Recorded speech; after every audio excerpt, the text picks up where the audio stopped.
ఈరోజు వాంకిడి ఆశ్రమ పాఠశాలలో మరి విషతుల్యమైనటువంటి ఆహారం తినడం వల్ల ఒకేసారి తిన్నటువంటి ఆహారం తిన్నటువంటి 30 మంది బిడ్డలు కూడా మరి సిక్ అయినటువంటి సందర్భంలో వారిని మంచిర్యాల నుండి నిమ్స్కి షిఫ్ట్ చేసి దాదాపు 15-17 రోజులు అవుతున్నా కూడా ఇప్పుడు నేను చూసొచ్చినటువంటి పాప ఇంకా కూడా వెజిటేటివ్ స్టేట్లోనే ఉన్నది.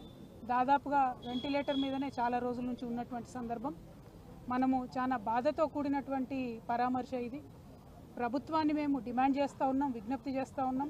పసిబిడ్డల ప్రాణాలు పోతూ ఉంటే పట్టనట్టు ఉండడం సరికాదు. ఈ ప్రభుత్వం వచ్చి 11 నెలలైతే దాదాపుగా నెలకు 3 మంది యావరేజ్గా ఇప్పటికే 42 మంది బిడ్డలు ప్రభుత్వ పాఠశాలల్లో చదువుతున్నటువంటి వాళ్ళు కేవలం ప్రభుత్వం యొక్క నిర్లక్ష్యంతో ఫుడ్ పాయిజనింగ్ వల్ల చనిపోవడం జరిగింది. అంటే యావరేజ్గా 10 రోజులకు ఒక పసిబిడ్డ ప్రాణాన్ని ఈ ప్రభుత్వం పొట్టన పెట్టుకుంటా ఉన్నది. ఇది సరైనటువంటి వైఖరి కాదు.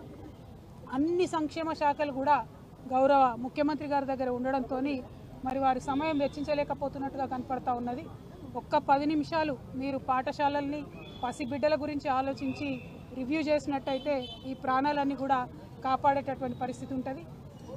నిన్న పేపర్లో చూసాం, నారాయణపేటలో హాస్టల్లో అన్నంలో పురుగు వచ్చిందని చెప్పి పిల్లలందరూ ధర్నా చేస్తే స్వయంగా ముఖ్యమంత్రి గారు మరి రివ్యూ చేసిన తర్వాత తెల్లారి మర్నాడు కూడా మళ్ళీ అదే సీన్ రిపీట్ అయితే పిల్లలంతా ఇప్పుడు కూడా ధర్నా చేస్తున్నటువంటి పరిస్థితి మరి కనబడతా ఉంది.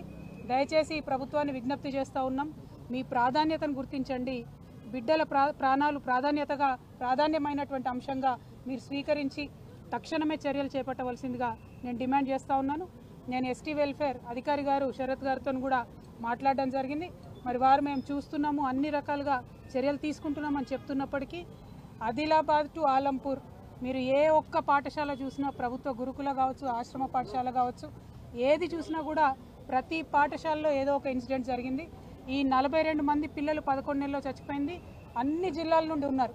కాబట్టి ఓవరాల్గా ఈ పాఠశాల వ్యవస్థనంతా కూడా మరి ధ్వంసమైనటువంటి పరిస్థితి కనబడతా ఉంది. కాబట్టి దాని మీద ఫోకస్ చేయవలసిందిగా మేము ప్రభుత్వాన్ని డిమాండ్ చేస్తూ ఉన్నాం. ఇదివరకు కేసీఆర్ గారి నాయకత్వంలో ప్రభుత్వ పాఠశాలల్లో చదివేటటువంటి పిల్లలు మరి మేము ఐఐటి పోవాలన్నా, ఐఐఎంకి పోవాలన్నా, లేకపోతే ఎవరెస్ట్ అధిరోహించాలా అని చెప్పి ఉన్నతమైనటువంటి ఆశయాలు లక్ష్యాలతో ఉన్నటువంటి సందర్భాన్ని కూడా మనం తెలంగాణ ప్రజలుగా చూసినాం. కానీ ఈ 11 నెలల్లోనే మరి ఆ పాఠశాలలు ఈ దుస్థితికి చేరుకొని 10 రోజులకు ఒక పసిబిడ్డ ప్రాణం పోతుంటే కూడా ఉలుకు పలుకు లేకుండా ప్రభుత్వం ఉండడాన్ని మేము తీవ్రంగా ఖండిస్తూ ఈ అంశాన్ని సీరియస్గా తీసుకొని గౌరవ ముఖ్యమంత్రి గారు ఇంటర్ఫియర్ అయ్యి తక్షణమే ఈ పరిస్థితిని చక్కబెట్టాలని చెప్పి ప్రభుత్వాన్ని డిమాండ్ చేస్తూ ఉన్నాం. అట్లానే ఇప్పటి వరకు ప్రాణాలు కోల్పోయినటువంటి ఆ 42 మంది కుటుంబాలకు కూడా ఎక్స్గ్రేషియా కింద 10 లక్షల రూపాయలు ఇవ్వాలని కూడా మేము డిమాండ్ చేస్తూ ఉన్నాం. పోయిన ప్రాణం వెలకట్టలేనిది, పోయిన ప్రాణాన్ని తీసుకురాలేము, బిడ్డ దూరమైనటువంటి దుఃఖాన్ని తీర్చలేము. కానీ వారి ఆర్థిక కష్టాలలో స్వావలంబన ఇవ్వాల్సినటువంటి కనీస బాధ్యత ప్రభుత్వానికి ఉంటుంది. కాబట్టి 10 లక్షల రూపాయల ఎక్స్గ్రేషియా కూడా ఆ పిల్లల కుటుంబాలకు ఇవ్వాలని చెప్పి ఈ సందర్భంగా డిమాండ్ చేస్తూ ఉన్నాం. Thank you. జై తెలంగాణ.